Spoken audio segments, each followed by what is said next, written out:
Joe travelled back to the 80s, to the movies he fondly recalled, with Annie and Tom Cruise and Sly and Bruce Willis before he went bald.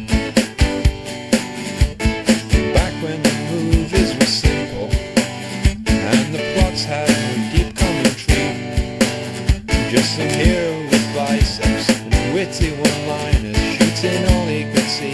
Then off some steam bag. But I guess the grass is greener when you're wearing those rose-tinted shades. But while he's stuck in the 80s, John would take his movie lemons and give you lemonade. So sit back and relax now. Just sit back wherever you are for the movie reviews and the science bits too. On Shitcase Cinema. On the Shitcase Cinema. Oh, it's the Shitcase Cinema.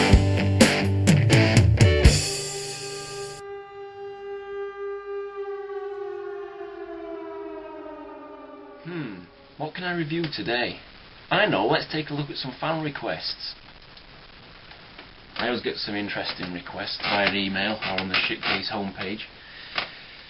Oh, here's one already. Can you review Alan Quatermain and the Lost City of Gold? Howard the Duck? No. Cobra? Oh, I've already done Cobra. What else? Oh, here's an interesting one. Silent Hill. Now, my policy is, if somebody makes a request and I have it on DVD, or I can get my hands on it easily, then I'm willing to review it. Now, I've already done Cobra, and I know for a fact that I don't have Alan Quatermain and whatever the hell it was called. Let's have a look for Silent Hill. Oh shit, I've got it. Why did I buy this? Well, let's take a trip down to Silent Hill, shall we? No, I don't want to, but I'll review it anyway. See, now we're dipping into that genre that rarely ever seems to satisfy anyone, and that's the genre of computer game adaptations. See, I am aware of the Silent Hill series, but I have to openly admit I've never played a single game. But this film's accessible for non-gamers apparently, so I should be okay to follow it.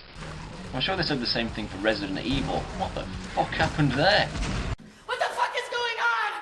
Some woman called Rose and her little girl Sharon decide to venture up to Silent Hill. All because Sharon talks in her sleep about it. Fair enough. Rose! Sharon! They leave Sean Bean in the dark about it, and he's none too pleased. Yeah, if I was Sean Bean, I'd be none too pleased also. The guy's from Yorkshire, like myself, and hearing him put on a terrible American accent just makes me cringe. Have you actually read the websites, Rose? It's like me going, "Hey guys, well, you know, I'm going to talk like this for the rest of the movie, man." It's just terrible. So, some butch lesbian copper decides for no reason whatsoever to follow Rose and her daughter, and they get into a chase. What? I never understood why she just speeds away, but all I can guess is the filmmakers couldn't create a story based on coherence, so they just said, hey, fuck it, do whatever you want. Now we're in Silent Hill and it's snowing. Yay, time to build a snowman with the kiddie. But oh shit, the whining kid's disappeared. Yay, time to crack open a bottle of champagne. Or just go for a walk around the town and bump into weird homeless ladies and chase a little girl who you think's your own. By the way, it's not snowing, it's actually ash. I just thought I'd point that out. Suddenly an air raid siren goes off and you half expect bombs to drop from the sky, but no, things get exceedingly dark and creepy. It's time to take that clean pair of pants out of your drawer, just in case you need them. Now, this darkness moment happens a few times throughout the film, and my biggest gripe about it, especially this scene, is it's fucking impossible to see anything. I mean, I watched this film in the pitch black with all the lights off, and still thought it was too dark. So, we get some awful computer-generated burning kids or something appearing from nowhere, and they chase Rose into a house, and I really don't know what's going on. Is she dead? Oh, she's awake, and oh, for Christ's sake, Johnny Cash is playing on the jukebox. What the hell's going on here? Love is a burning thing.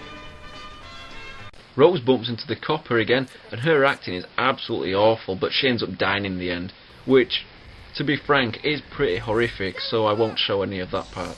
This is odd. She gets black liquid spewed all over her and it appears to be some kind of acid, but we're meant to believe it conveniently only went on a jacket and a helmet. Whatever. It's like in Commando, when Arnie's hiding behind a rose bush and bullets from enemy fire shoot the bush but don't hit Arnie. Do you know... I give up. Sean Bean pops up every now and then and just makes you cringe. He's really wasted and his role is pretty pointless. Rose! Sharon! We get to see a few nice creatures and monsters, plenty of gory and bloody kills, and a bunch of dead sexy nurses. Whoever said being in some form of hell was all bad? The major problem with this movie for me is the length. They could easily have cut out a good 30 minutes because there are so many moments where nothing happens at all and there's just long drawn out shots of people walking around. It's not tension building because it's just fucking boring. I don't know how closely it sticks to the games, but it looks very dark and creepy like I believe the games were themselves, so that's a bonus. If you're squeamish at all, then this film is not for you at all, as there are some pretty graphic acts of violence and monster killings. Oh, and the killing of an entire church's religious nutter group from a weird barbed wire creature. Yeah, a weird barbed wire creature. I really don't know what's going on. There's a 10-minute segment earlier on showing some evil little girl, some woman laid on an operation table, and some dead nurse crying to herself in the corner, but I couldn't really follow it very well, and by that point I'd lost all interest in it anyway. So in the end, basically everyone is killed, Rose and her daughter walk out alive unharmed, if you can believe that, and they go home and you're left wondering what else you could have been doing for 2 hours of your life. Sean Bean's also at home waiting for a happy reunion, but... what? What's happening? Are they ghosts? Is Sean a ghost? Is it a different time of day? Is it a different universe? Help me understand. Come on, Sean. Narrate to me in your awful fake accent what is happening. What? That's the ending?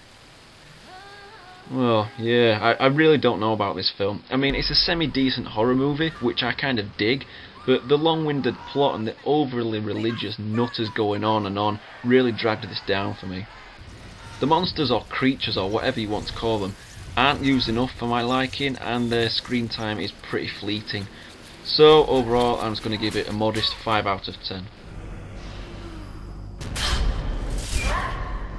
Rose! Sharon!